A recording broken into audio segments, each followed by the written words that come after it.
원장님, 네. 여성의 근종과 낭종이 있을 때 예. 어떻게 관리하는지 그 관리법 좀 한번 알려주시죠. 네.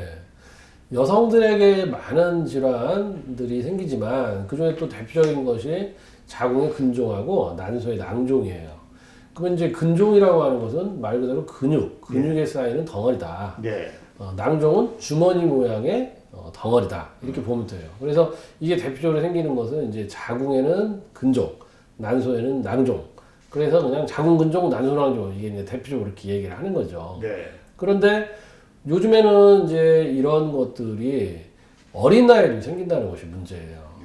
특히 낭종은 중고등학생들한테도 많이 생겨요. 이 난소에. 그래서 그 생기는 이유가 무엇일까? 뭐 원인들이 굉장히 이제 뭐 여러 가지가 대두가 되지만 뭐 서구식 음식 그리고 잘 움직이지 않아서 라고들 얘기하는데 저희가 그냥 한의학적으로 생각했을 때는 난소에 물혹이 생기는 건 물이 고이는 거잖아요. 그래서 물이 고이는 것은 겨울에 날씨가 추울 때 보통 이제 유리창이 밖에는 차갑고 안에는 따뜻하기 때문에 안쪽에 이제 결로가 생기잖아요. 예. 결로라고 하는 것이 매질결자, 이슬, 노자. 네. 결국은 밖은 차갑고 안은 따뜻하기 때문에 안에 물이 생긴다.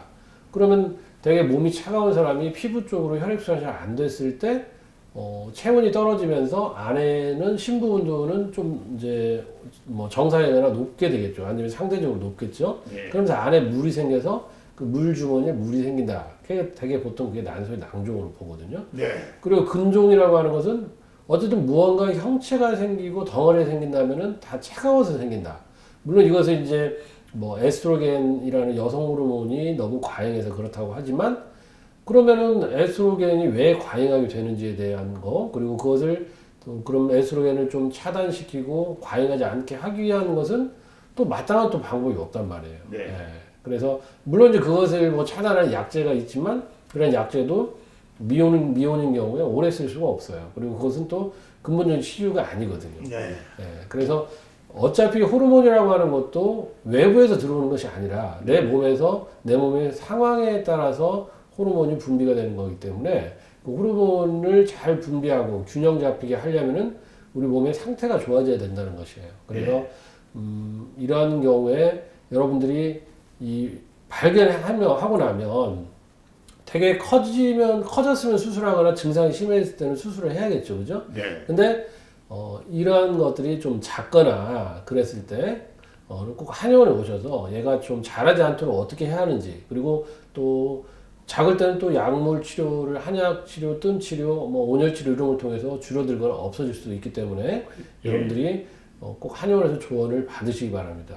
그래서 어떤 분들은 이게 수술해서 그냥 끝나는 거 아니냐? 수술로 끝나는 것이 아니라는 거죠. 왜냐? 수술이라고 하는 것은 나의 현재 어떤 병적인 상황에 대한 결과물만을 제거한 것이지 원인에 대한 근본 치료가 되는 것이 아니에요. 그래서 굉장히 안타까운 경우는 중고등학생 때 그러한 수술을 여러 번 재발이 돼서 여러 번 받은 경우도 있고 심지어는 나중에는 미혼인데 결혼도 아직 안 했는데 자궁이나 난소를 모두 절제를 해야 되는 그런 상황까지도 발생을 합니다. 그러면 이제 나중에 임신 출산을 할 수 없다라고 하는 이야기니까 여러분들이 그런 질환이 있을 때 양성, 악성이 아니고 암이 아니라고 해서 예사로 생각하지 마시고 꼭 한의원에 오셔서 조언을 받아보시기 바랍니다. 아, 그렇군요. 네. 예, 감사합니다, 원장님. 감사합니다.